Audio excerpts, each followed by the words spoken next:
Okay, so welcome everyone to this Nonfiction Lab public forum titled Approaching Facts, Essay, Poetry, Journalism. My name is Jess Wilkinson and I am an Associate Professor in Writing and Publishing at RMIT University and the current co-director with Julianne Van Loon of the interdisciplinary research group Nonfiction Lab. For those of you who don't know about the lab, the Nonfiction Lab focuses on research into writing and allied creative arts and design practices. And the lab helps create events, projects, programs and public presentations that feature a diverse range of local and international writers, artists and academics to contribute to critical contemporary debates and dialogues. So this forum is the first of four to be held throughout 2022. And more information on those later three sessions will be circulated in coming weeks. So before I introduce this session and our three wonderful guest speakers, I'd like to acknowledge the Wadawurrung people of the Kulin Nations from whose unceded lands I am communicating today. I respectfully acknowledge their elders past and present. I also acknowledge the traditional custodians and their ancestors of the lands and waters across Australia where we at RMIT conduct our business. Sovereignty has never been ceded. It always was and always will be Aboriginal land. So the idea for this session arose from the recent publication of issue 34 of Rabbit, a journal for nonfiction poetry, which is just freshly up and available on our website at rabbitpoetry.com. And I'm the managing editor of Rabbit, but issue 34, themed Reportage or Reportage, was guest co-edited by Kent MacCarter, one of our lovely speakers today, together with fellow writer Michaela Sahar. So I personally am deeply interested in what form contributes to nonfiction genres, and it seemed like a good time during the celebration of this journal release to bring together three nonfiction practitioners working in different forms and fields and genres to have a discussion and sharing of ideas around the limits and potential of our respective practices when it comes to approaching facts. So I have invited our three speakers to each share ideas for about 10 minutes, and then we'll have a brief Q&A. So if I could kindly ask of our audience today that if you have a question, to please hold off posting it in the chat until we reach question time so that I don't lose track of the thread. Alternatively, I'll turn on the mics and cameras, so if you'd like to appear and ask your question live, then you're welcome to do so. All right, so with those preliminaries out of the way, it is my pleasure to introduce our first guest speaker, Delia Falconer, who is Senior Lecturer at the University of Technology in Sydney in the Department of Journalism and Writing. Her research interests focus on creative nonfiction and the Anthropocene. She's published 2 novels and 2 nonfiction works, and in 2018 won the Walkley-Pascall Award for Arts Criticism. Her most recent book is Signs and Wonders, Dispatches from a Time of Beauty and Loss, a wonderful book of essays exploring multifaceted loss, not just of species in the Anthropocene, but also of writerly formats like the indented paragraph, one of my favourite essays in that book. So welcome, Delia. Thank you. I'm speaking from the unceded land of the Gadigal Nation, Gadigal people, the Eora Nation, and I'd also like to pay my respects to elders past, present and future, and to traditional knowledge holders on this land.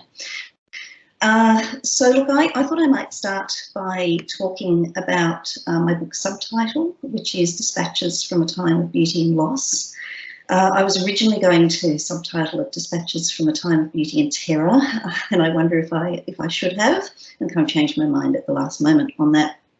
So I set about writing my book of essays with the main purpose of putting everything I put together in the one place about climate change that has gone from a gradual and then a less gradual but plottable phenomenon to a new reality of predictable unpredictability, of the extreme, the sudden and the wildly fluctuating, as our graphs of the great acceleration go off scale, and that is of things like CO2 accumulation in the atmosphere because of Western capitalism's addiction to fossil fuels, but also other tipping points such as deforestation and species loss.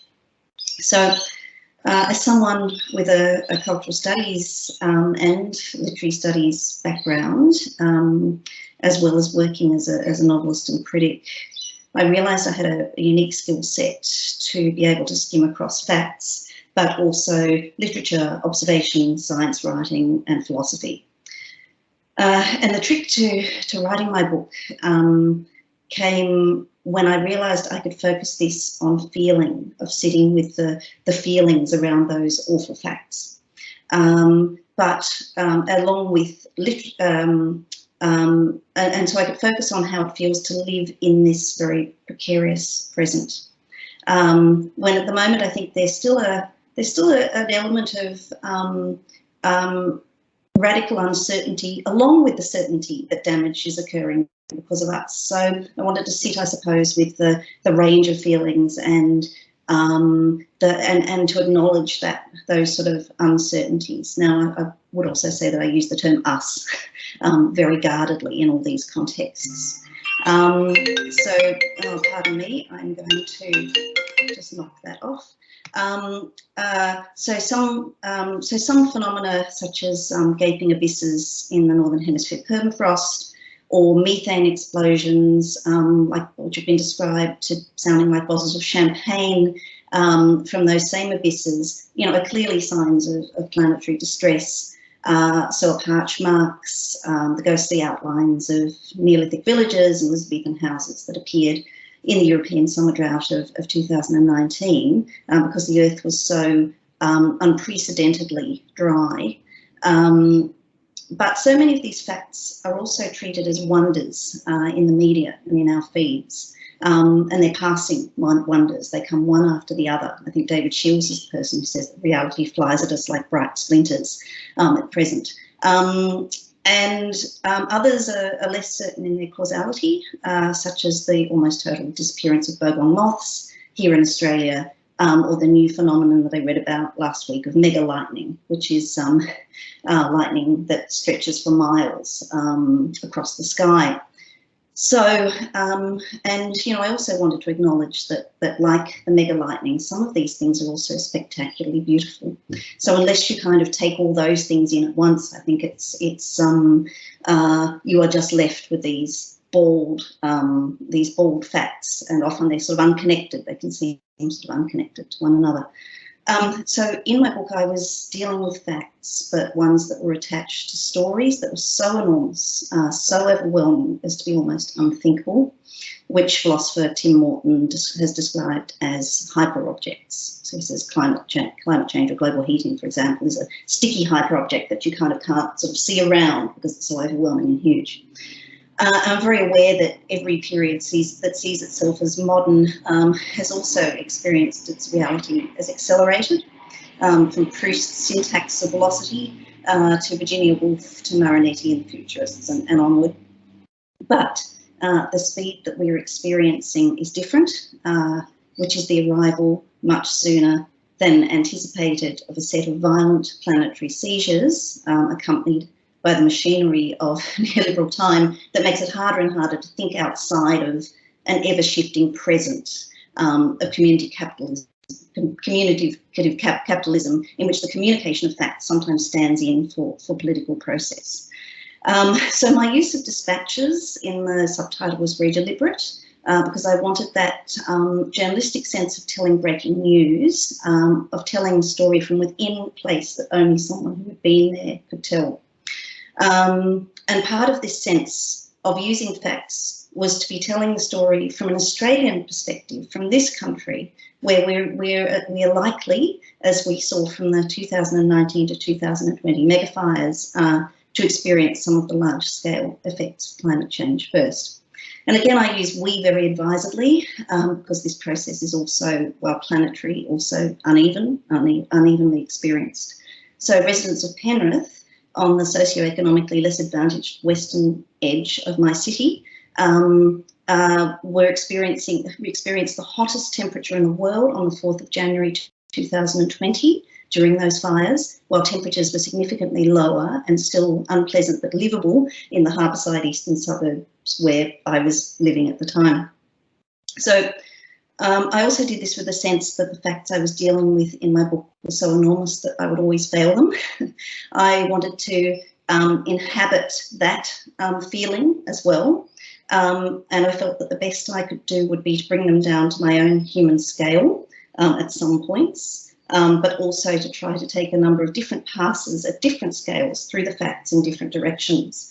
So this included several diary sections to preserve the sense of the kind of the precise mood of a moment before we were snatched on to the next. I felt it was just important to record the sort of, you know, what Paul Carter might call the kind of the spatial history of a moment when it's uncertain, we don't know how it's going to play out next.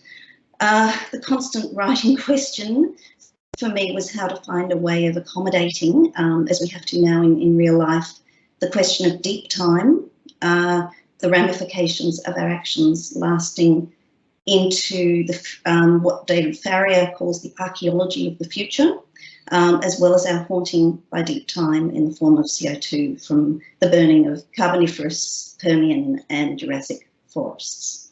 Something that I think the lyric essay with its gaps and abutments is perhaps best suited to.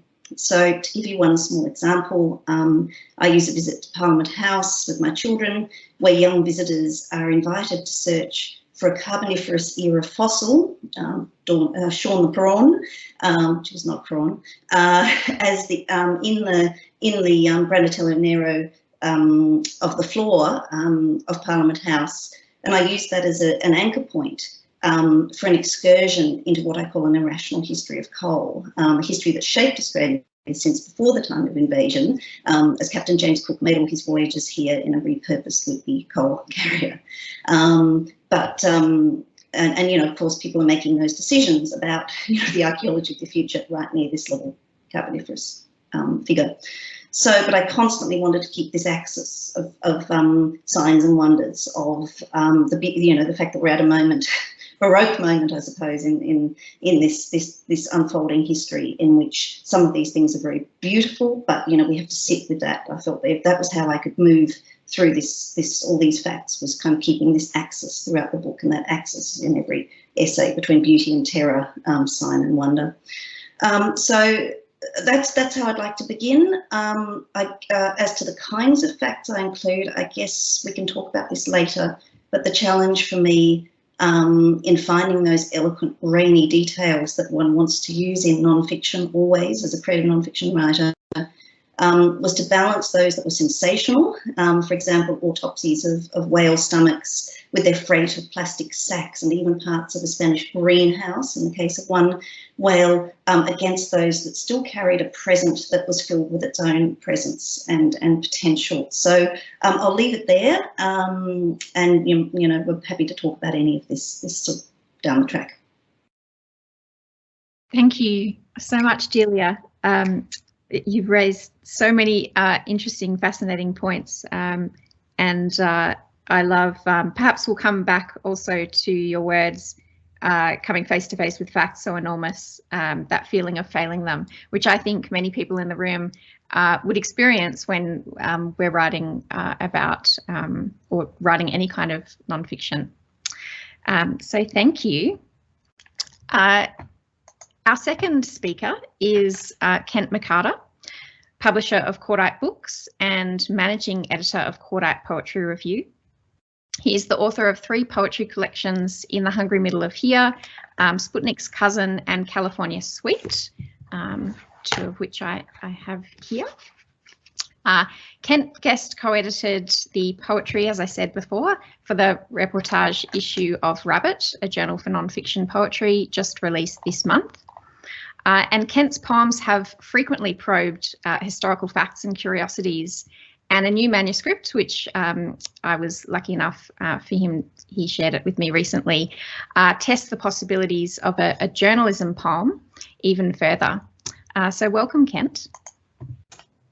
Thanks very much, Jess. I would like to acknowledge I'm talking from Castlemaine, or so-called Castlemaine, Victoria. This is the land of the Jar Jar Wrong people, and I pay my respects to the owners. I've been an uninvited guest here for 8 years and always shall be. And thank you very much for having me on the panel. I'm going to talk a little bit about my current project, which I'll just come right out and say it examines, a number of cases of sole survivors of major airline crashes, the odds that they have bested, the uncanny nuances found in the events. I've researched about a dozen different examples. There's surprisingly more than I ever thought there would be. There's plenty of instances where people have survived, maybe 10 or 12 people, but we're talking about 60, 70, 120. So I really was focusing on that. So I've been focusing on those 12 cases, and I refract those cases through the lens of other events where a person has managed to kind of expire under more ignominious conditions to form diptychs, but not in a Darwin Award sort of way. This is definitely not about humor whatsoever. It's fairly dark. So my goal is to say as much as I can about grander human philosophies, mortality, greed, with as little as I can, no spin, no assessment, and not mentioning any of those philosophies in any way whatsoever. Which is quite a departure from my normal writing style, which is generally overfilled with all sorts of texture, language, and minutia. So my goal is to strip away all unnecessary language, all fripperies, all authorial bias to arrive at plot points of fact and give you the base elements of an event. And I guess thus my term journalism poetry. But I also wanted to eliminate any notable agenda, which newspapers and websites do not do or generally can't do, no matter how much some outlets claim to. And in this way, the internet has been humanity's most profound own goal in terms of conveying information in its purest state and what happened and how did it happen in real time. So beginning and generally ending with raw research and then compressing all that salient detail in an order and a layer of my choice, kind of like a sheet of plywood history, is the effect that I'm going for. But the conceit is, the poetry is that I have done that. I've manipulated the timelines and I've drawn boundaries on the scope of detail, but it's 100% nonfiction. But again, the constraints are many and they're draconian. I found it incredibly challenging to achieve that, working the text like dough and squeezing out all of the superfluous impurities or any latently qualifying assessment of what happened. So, I want to repulse a reader. I want to make them feel queasy or be confronted with the facts, where upon hearing them, people can just nervously laugh. I'm building a very antiseptic box for people to respond to. And how to do that without any tools at my disposal other than the presentation of facts. And I guess that's kind of where the poetry is kind of a poetry of bricolage in a way. But I guess I'm going to leave that there. I'm going to read one sample to bring this all home a little bit. And this was a piece, one of the first ones published in Westerly. And it's called Fat Chance Number 7. Flight 972 crashed at 12:08 p.m., less than 30 seconds after takeoff. It immediately banked sharply to its port side over an open paddock. 10 pastors and their wives from Havana's Church of the Nazarene were among the 113 passengers and crew that lifted off in a 39-year-old Boeing 737-201 ADV from Santiago de Las Vegas Airport, Cuba. Jamoj LLC of Mexico City was the aircraft's fifth owner, subleasing the asset to Global Air that subsequently hired it out to Cubana de Aviación for charter service, It was forbidden to enter US or Canadian airspace. The flight recording began with cabin crew laughter and chatter about their previous night out. The pilot gave vessel command to the co-pilot, who was on his first service after a 5-year hiatus without interim training or practice. "What did this guy do?" the captain recorded. "He took command of the craft, heaved the wheel to the left, and righted the aircraft for 3 seconds. Banking occurred 5 times, each more violently. The aircraft pitched upwards, inverted, dropped, collided with a herd of dairy cattle, struck a farmhouse, decapitating its occupant, and then disintegrated along a railway line just as its twin engines were reaching maximum thrust with zero response from any guidance systems. 4 passengers survived the impact, with 2 living less than a week. Gretel Landrove, age 23, lived another 31 days. Melan Diaz Almaguer, age 19, found wrapped around twisted rail line, was immediately transferred to Calixto Garcia Hospital, where she spent the next 205 days. She did not have respiratory, pulmonary, urinary, or digestive function on arrival and suffered paraplegic nerve damage. Additional injuries included disfiguration of the spine, cervical collapse, compressed thoracic dorsal extremities, splintered tibia, fibula, and pelvis, and gluteal burns that required constant draining. An investigative committee found that the actual takeoff weight far exceeded what was recorded and used in pre-flight calculations. The aircraft's center of gravity was 10% further astern than what crew believed, exacerbating incorrect weight ratios to 29% greater than accounted. Extreme banking would have caused centripetal force enough to pull passengers off seats. On her 20th birthday in December 2018, Melan resumed social media by posting her first post-accident selfie on Facebook.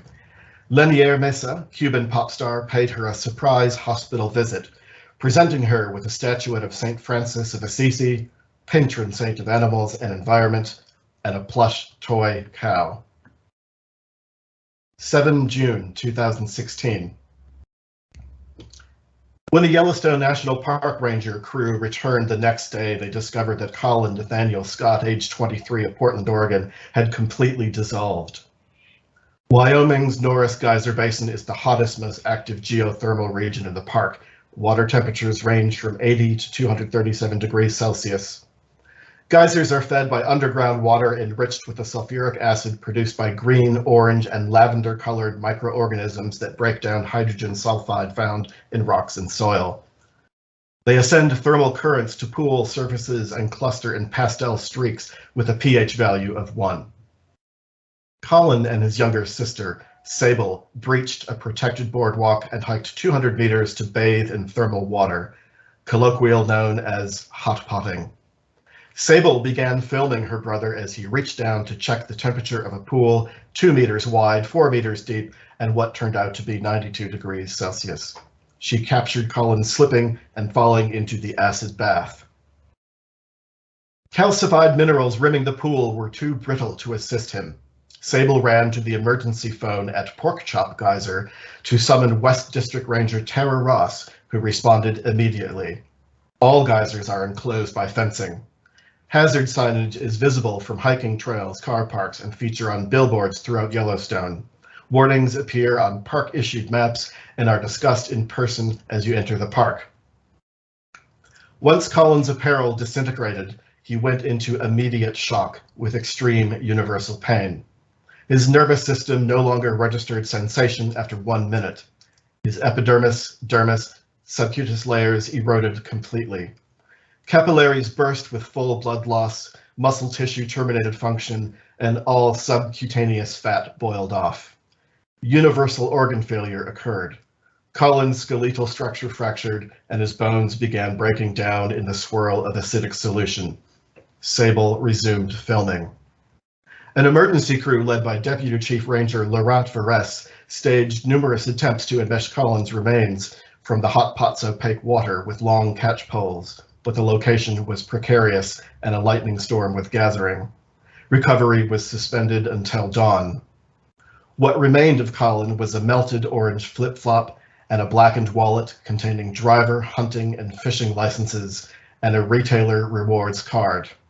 The ASTM International Resin Identification Coding System lists the type of rubber used in the flip-flop manufacture as a 7, a durable polymer that cannot be recycled. And that's the end of that particular diptych as an example of what I'm trying to achieve. There's 11 more where that came from. And I'll just leave it there and happy to answer any questions about the detail of the process or what I'm trying to achieve. Wow, it's full on. I think it's interesting what you said, how you want to, you know, maybe the first poet perhaps to want to repulse and make an audience feel queasy. So I think that's really, yeah, like I'd love to probe yeah, what drives that intention in a little bit of time. So thank you, Kent. And our third and final speaker today is Professor Lisa Waller, Associate Dean of Communication in the School of Media and Communication at RMIT University. She has taught and researched different aspects of Australian news media and journalism since 2006. And her practice-led approach to understanding news is grounded in 20 years' experience as a journalist at some of Australia's leading newspapers. Lisa's rather astonishing range of current projects include those that focus on digital journalism and social media activism, innovations for country-based media in the digital era, and generating new knowledge about effective strategies for improving Indigenous representation in the wider news media ecology. Welcome, Lisa. Thanks, Jess. And I'll just begin as well by acknowledging I'm coming to you from RMIT in Melbourne, which is Boonwurrung country, and I want to pay my respects to elders past and present. It always has been and it always will be Aboriginal land. Wow, coming after Kent, that was just so powerful. And as I was listening to you, Kent, it just made me think about how incredibly powerful facts can be, you know. And in preparing for today, I was thinking a little bit, or trying to think through a little bit about the way fact gets used in law as opposed to in journalism. And I think that what you've done with your poem is basically prosecute something, and I think it's really, really powerful.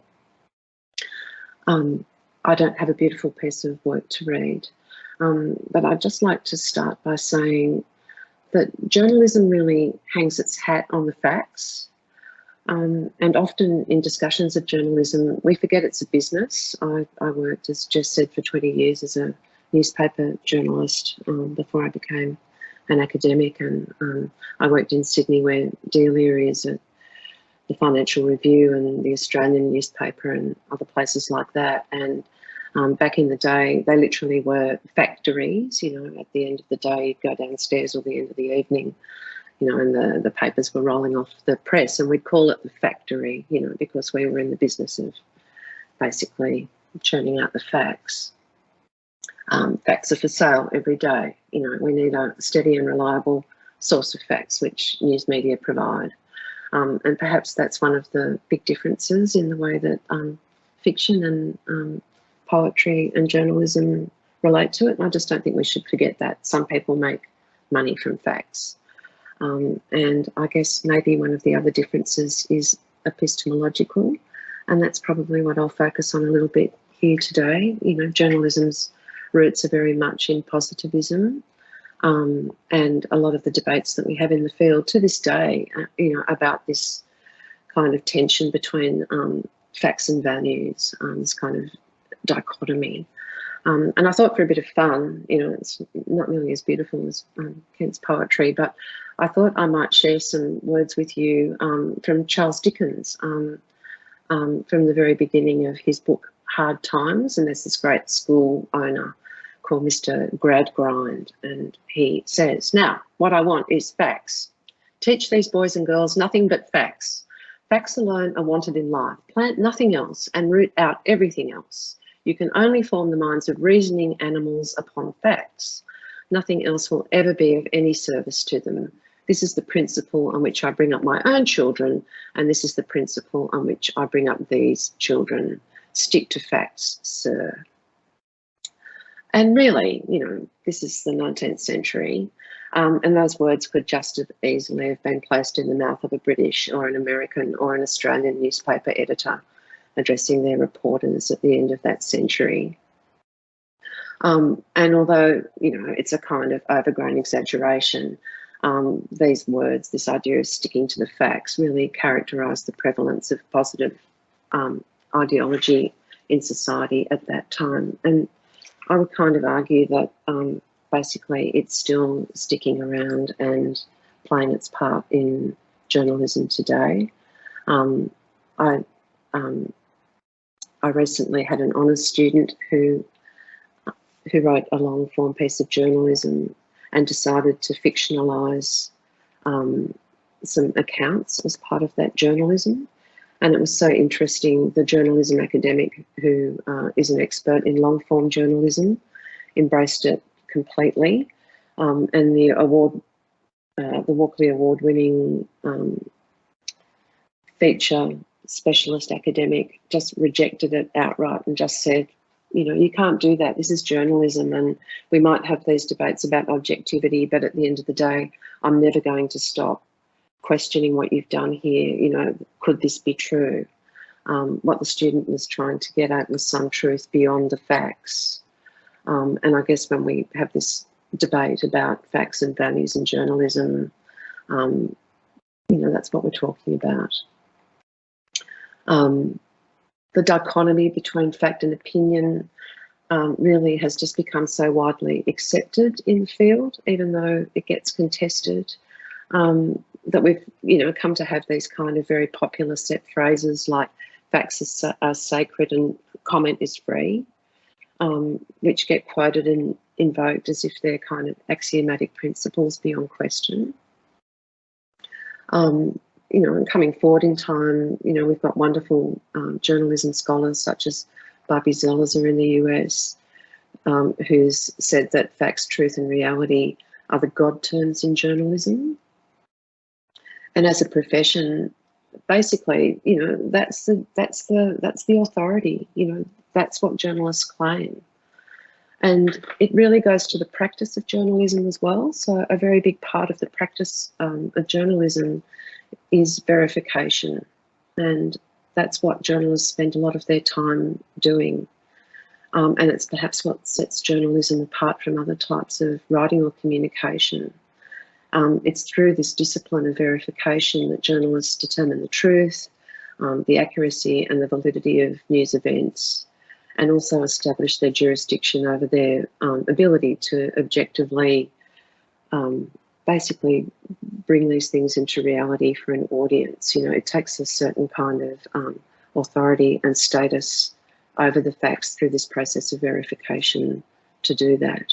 So it really is, I think, at the core of journalism as a knowledge system, and it's very central to that structural claim to expert status and authority. So Zelizer argues that journalism's presumed legitimacy really depends on its declared ability to provide an indexical and referential presentation of the world at hand. So what journalists really claim to do is to interpret and to represent reality. There's an endless list of authors and academics who've really highlighted the enormous influence that the theory of objectivity has exerted on the professional practice of journalism. And it really is this kind of emblem of journalism in liberal democracies. But it's not as if it hasn't been contested, questioned, or that its power hasn't been eroded, I think, by politics, especially in the US in recent times. In a sense, I guess we could say in some quarters it's fallen from grace. So with its philosophical underpinnings so challenged, revalued and ultimately rejected, you know, I think it's important to look back a little bit in history to see that that's something that has also been worked through in practice. And I suppose gonzo journalism is the epitome of that. So Hunter S. Thompson's work and that of other journalists working in the same kind of tradition around the world. I always think of Elizabeth Weinhausen, who I worked with briefly at the Australian, where the journalist actually puts themselves at the centre, and we've got a subjective telling, if you like, a socio-political intervention that aims to bring value to the forefront. So we have the facts, but we have the writer standing at the centre and being quite obviously subjective. So I think that takes us to where the rub is. So in some forms of journalism, mainstream news media reporting, we still have this idea that facts should be separated or can be separated from opinion or from value judgments. Newspapers have done that over the years by actually separating out the pages. So, news appears at the front, and we have the opinion, and we have the participation of the audience sitting somewhere else, and these things don't sit together. And in modern journalism, where we see perhaps them coming together a little more, perhaps there's not the same trust or belief in those forms of journalism from some audiences. But I think that you can't have a set of facts without having a position from which those facts are delivered. So objectivity, in a sense, remains an ideal, but it doesn't remain a practice. And I think, it's just really important to acknowledge that. I might just stop there. Thank you. Thanks, Lisa. You mentioned the person you worked with and their subjective telling. I wonder how similar that experience and practice is to Delia's practice with telling story from within place. Delia's just frozen a bit on my screen. Oh no, I can just see you've unmuted yourself, so you're still there. Thank you. Thanks, Lisa, for that contribution. I'll invite the audience. I'm just going to quickly unmute, just generate the possibility if people want to come on camera. Sorry, just bear with me a second. Okay, so I've just enabled if anyone would like to put up their hand and ask a question live, you can do that, or you can post in the chat as well if you have a question for any of our panelists. But just to kick things off, Delia mentioned sitting with feelings, and I really like this suggestion, which I might be misinterpreting, but this is what it threw up for me, is this feelings as this perhaps shadow side to the news out there, and how do we kind of help them to play together on the page. So Delia, you mentioned feelings. Kent, you mentioned bricolage, and Lisa mentioning the connections that enables or leads to interpretation. So I'm interested in these connections that you're all making between facts in some way, that your craft is operating partly to draw connections between facts. So I'm interested in what you see those vital connections are between facts. Are they feelings? Are they? Is it, Kent, in your case, what is it that leads you to juxtapose certain facts? What are you doing there? Where are you within that process? And what are your intentions there with the connections as well? Delia, would you like to perhaps address that first? Yeah, what are the connections that you're generating between facts, do you think?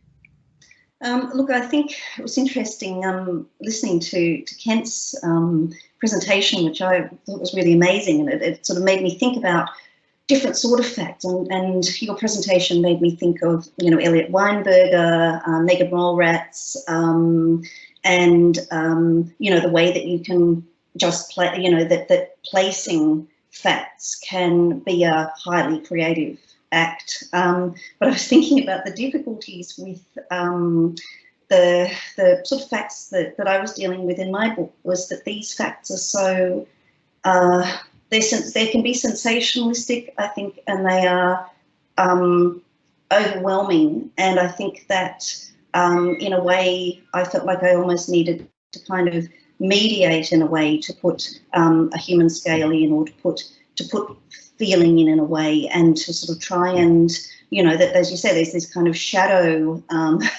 shadow side to all the information that we're receiving, which is I think this you know, this bigger story at the moment of you know, this kind of sense of not quite know, you know, we're bombarded by facts, but we don't quite know how to interpret the things that we're seeing on a daily level. And, you know, again, the difficulty for me in this book was having facts that are paleontological, scientific, that were coming out of so many different disciplines, and needing again to want to create I think that those are facts that for me required interpretation and required you know, being able to set up, you know, to explore how they were perhaps changing the ways that we read, interpret, feel.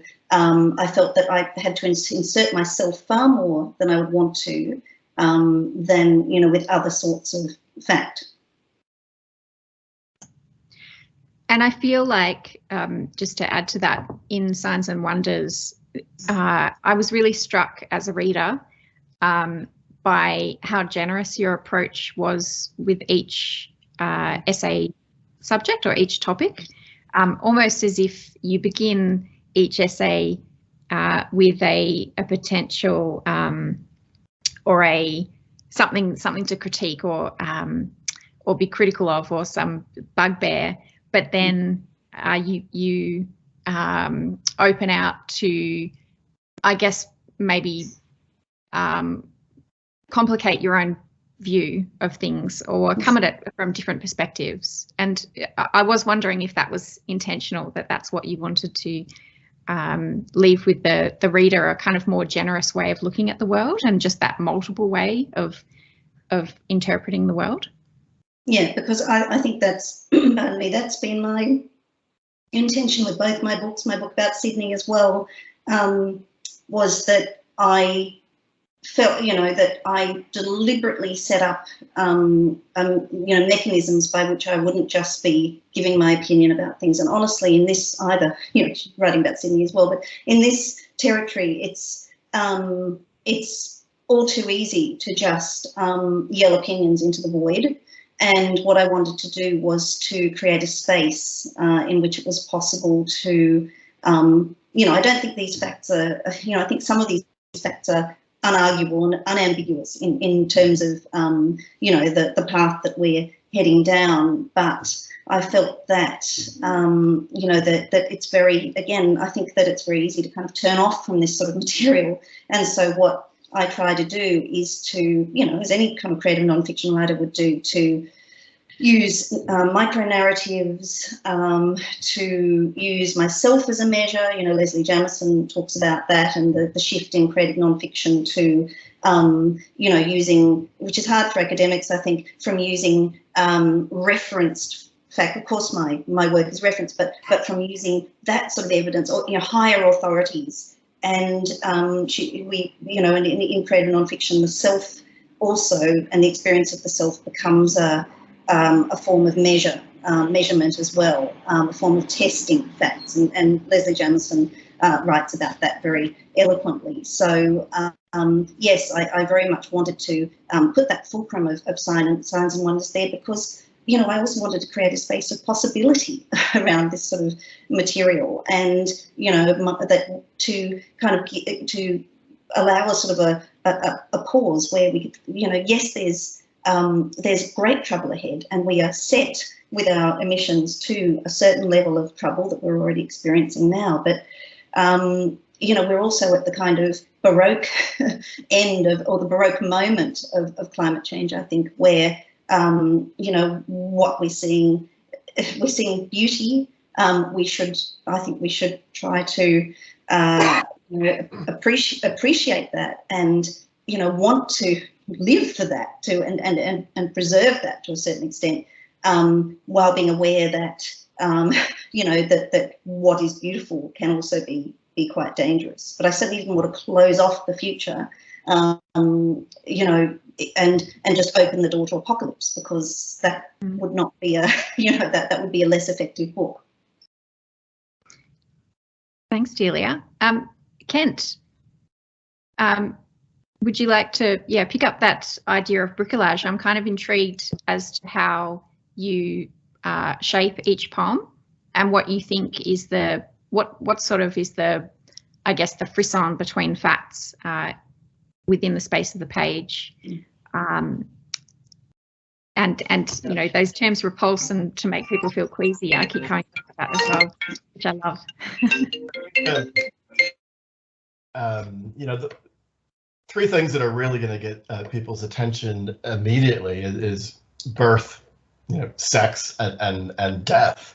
And humans love to rubberneck at those things, and I'm no different. And so I thought, well, what has at least two of those things? And, you know, when I settled upon, you know, sole survivors of major crashes, you have someone who was born, lived a life, they met a point where death is something that quite clearly should have happened, but yet it didn't.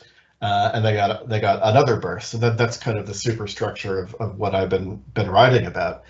But the umbilical that joins these two events into a diptych really is very physiological. You have in one case, you know, a young woman who, you know, imagine a very well-made operating railroad track, and a woman was found wrapped around it like rope or a pasta, but with next to no functioning body functions at all. You know, so by all intents and purposes dead, but yet not.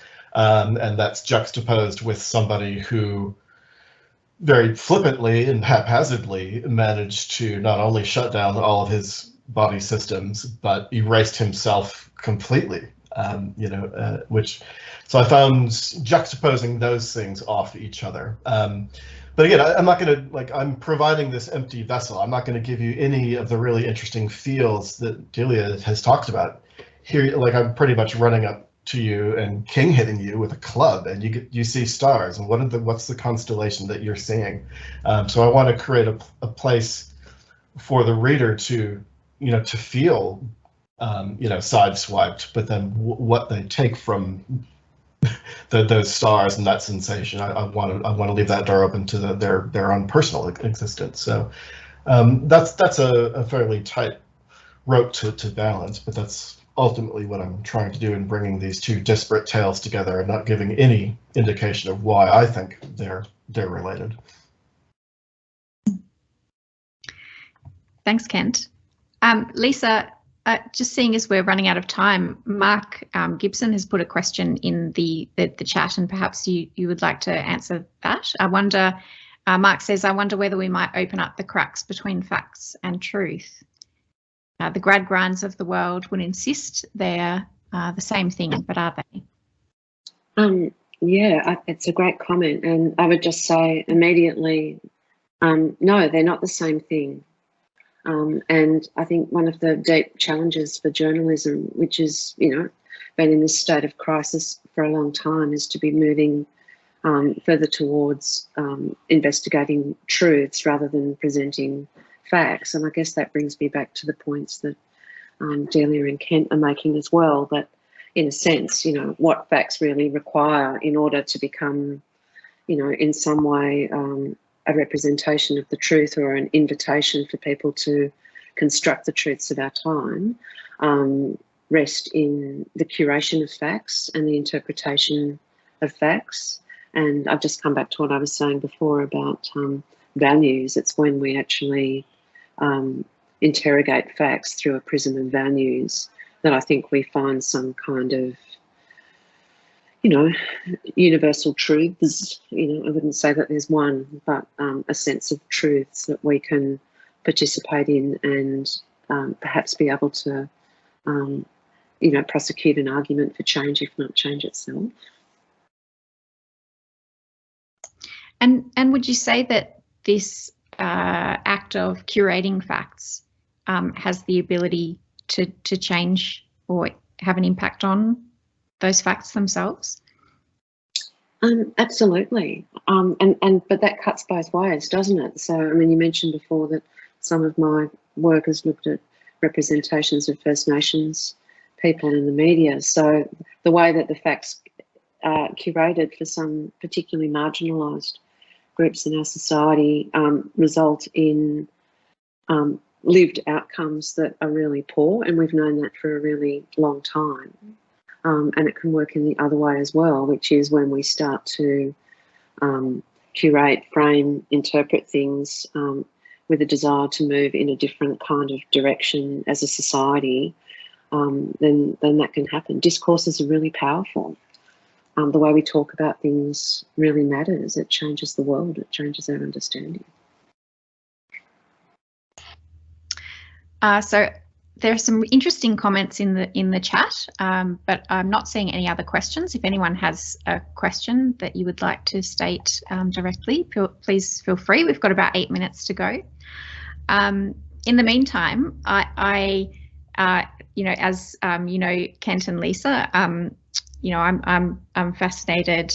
I guess the work that I do is quite aligned with Kent as well, in terms of a kind of non-fiction poetry and poetics, and exploring, you know, what that means and what poetry can do, I suppose, in when it comes or abuts non-fiction material.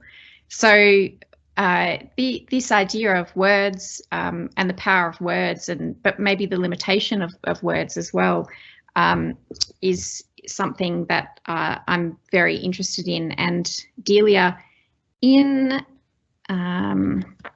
your chapter, The Disappearing Paragraph in Signs and Wonders, you refer to, provide a sort of brief reading of Michael Ondaatje's The Collected Works of Billy the Kid, which I love, and Coming Through Slaughter, which I haven't read, although now it's on my reading list, and how Ondaatje will provide a sense or express a jazz riff through the words themselves, or the way that a floating sentence will kind of maybe mimic this expression of a jazz riff, which is relevant to the subject of Buddy Bolden, who he's writing about, or in the context of Billy the Kid, the bricolage or collage, raggedy collage as you call it, these floating blocks of justified text and different bits and pieces collaged together provide a sort of spooky inner working of the young outlaw's mind. And, you know, I think this is something that Kent and I probably deal with as poets in our practice all the time, is, yeah, what we're dealing with text. And so, yeah, I just wondered if each of you had something to say then about what text itself might capture, or perhaps it's about the presentation of text and how it can convey truth beyond the words themselves or the facts themselves as stated directly. Yeah. Gosh, I think when you speak, I keep thinking about Werner Herzog's idea of ecstatic truth, and there being truth, and then there being a truth of that is almost a kind of a higher order truth. I'm not sure I quite believe it myself, but that comes through the manipulation of facts or playing them to a pattern that connects us to something higher. Now, I don't quite think that's the case myself, but I am very fascinated in what happens in space between floating paragraphs or spaces in a text. And as someone who writes creative nonfiction, you know, I think that creative nonfiction can be a very visual medium. And I think David Carlin from RMIT has said that, you know, it's a form that's very suited to the Anthropocene, particularly the lyric essay, the essay of juxtaposed facts and statements. And I think for me, you know, that, and I use bricolage in my essay, colon and natural history. I think that there's part of that sort of form is a way of being able to both mimic the way that life does come at us in these fast, bright splinters. So it kind of mimics a sense of living in the world in which, you know, we devote something like 12 seconds, you know, reading to a web page, and yet it also holds a space. It holds a really interesting space in which we can think about these connections. So it kind of it mimics and it holds a space. So that's what I love about the lyric essay and the potential of creative nonfiction. You're muted. Whoops. And Kent, your new manuscript is, which no one will have seen yet, is you've got the column, the consistency of the column, which is almost like a newspaper column, and split up into paragraphs. And are you creating an illusion there? Well, I mean, a big challenge for me was to be as deliberately cold and antiseptic as I could possibly be, because that isn't my natural state at all. And to piece together kind of like a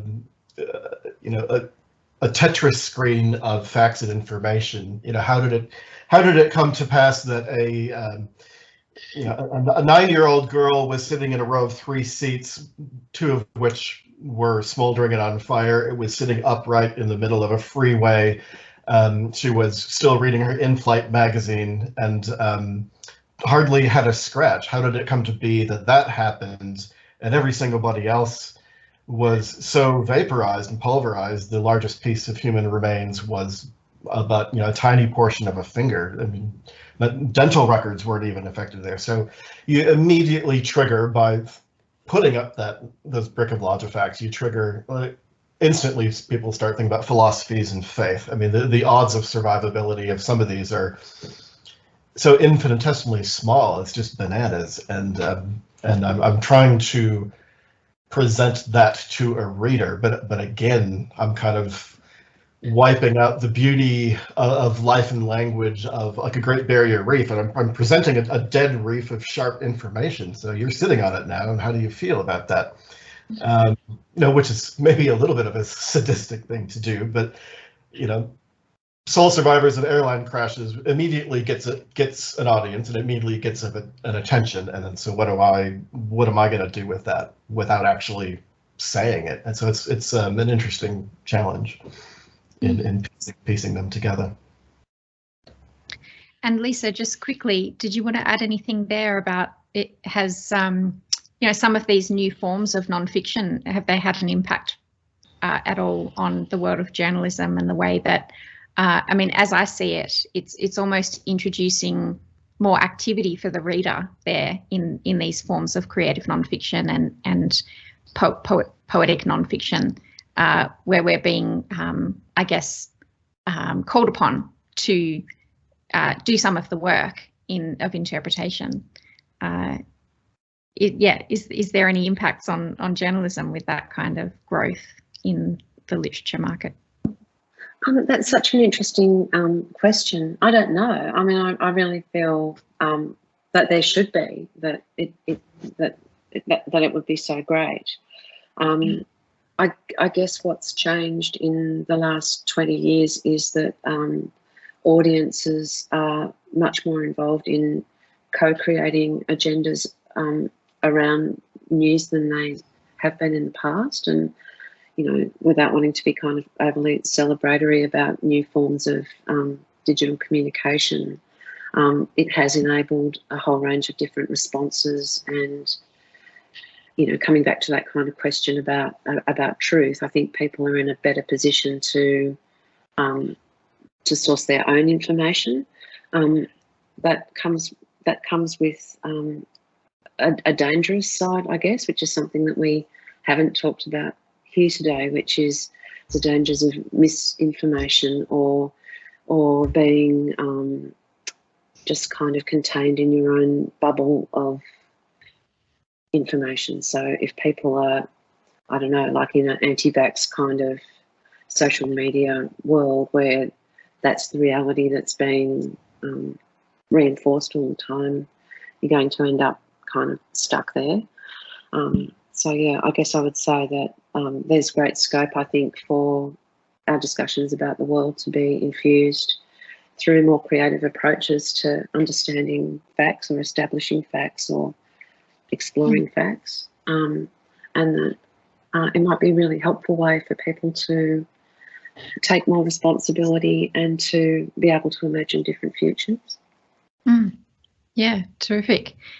And perhaps that's another panel for the future, is also thinking about, the audience's increasing role as a result of our more creative approaches to nonfiction.